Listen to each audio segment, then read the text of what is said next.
La Wii est une console familiale qui se démarque des autres bébés de Nintendo par son interface et par sa convivialité.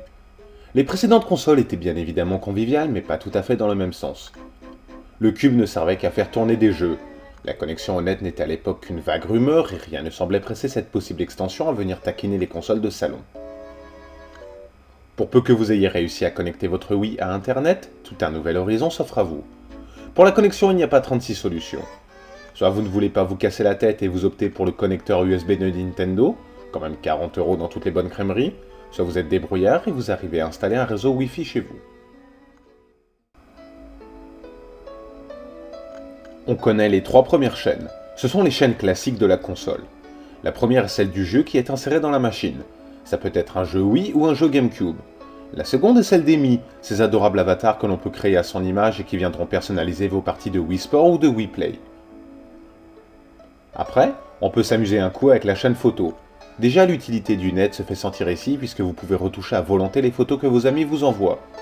C'est surtout pour s'amuser, hein. Il y a aussi d'autres petits machins inutiles comme la possibilité de faire des puzzles avec les images téléchargées.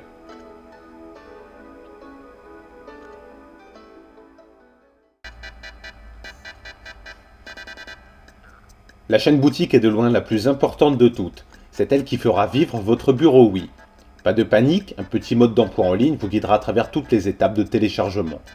C'est en effet ici que vous pourrez trouver de nouvelles chaînes, des logiciels, des mises à jour, ou que vous pourrez acheter des jeux sur ce qu'on appelle la console virtuelle. Un grand catalogue vous permet de redécouvrir des jeux qui ont fait le succès de leur époque. Il y en a pour tous les goûts. Pour se les procurer, il faut dépenser des Wii Points que l'on enregistre soit directement sur le site officiel de Nintendo, soit en les achetant en magasin spécialisé ou en ligne. Et si par malheur la connexion plante pendant un téléchargement, vous pourrez reprendre votre téléchargement plus tard sans que cela ne vous coûte le moindre point. Attention cependant à surveiller la capacité de stockage de la console. Il y a de la place, mais il vaut mieux prévenir que guérir.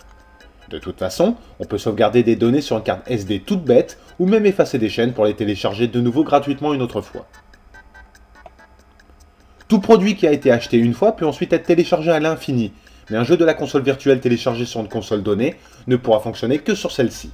On ne peut malheureusement pas se donner de jeu entre copains, ça aurait été trop facile.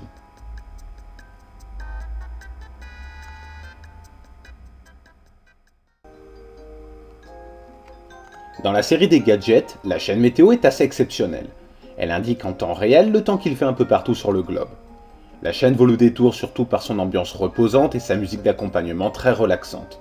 Parce que dans l'absolu, le temps qu'il fait à Osaka, on s'en fout un peu. Vient ensuite la chaîne Info qui mérite déjà plus d'attention. Les faits importants qui font tourner le monde sont classés régulièrement selon divers critères. Attention, ce n'est pas une chaîne qui donne des informations sur l'univers Nintendo. Non, on apprend l'actualité politique, les événements sportifs, des faits insolites et pas mal d'autres choses. Ça ne remplace pas le vrai journal papier, mais le système de gros titres est intelligent.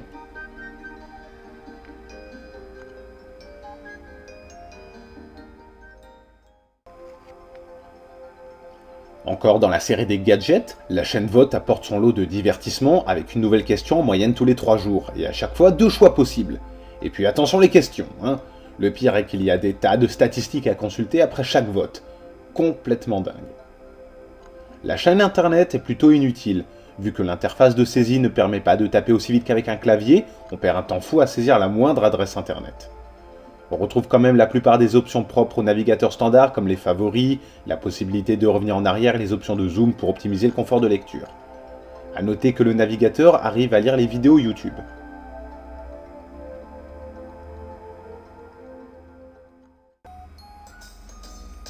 Il y a encore une autre chaîne gadget qui permet de voter pour les Mi les plus réussis dans des tas de catégories, amusant 5 minutes. Après, le reste des écrans est consacré aux jeux que vous aurez justement téléchargés dans la chaîne boutique. Une nouvelle fois, c'est très bien fait.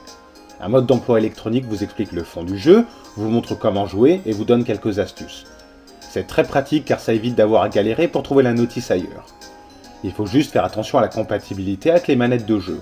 Certains jeux comme Super Mario World ne pourront pas tourner seulement avec la manette de base. Il va de soi que la Wii n'exploite pas encore tout le potentiel qui lui est offert. On attend notamment une connexion avec la Nintendo DS et plus d'options comme par exemple la possibilité de télécharger des démos de jeux. Il y a eu une tentative avec un canal spécial pour Metroid Prime Corruption. Une chaîne dédiée aux jeux permettait de découvrir des tas de vidéos exclusives, mais on ne pouvait pas jouer aux jeux. N'empêche, il y a de l'idée.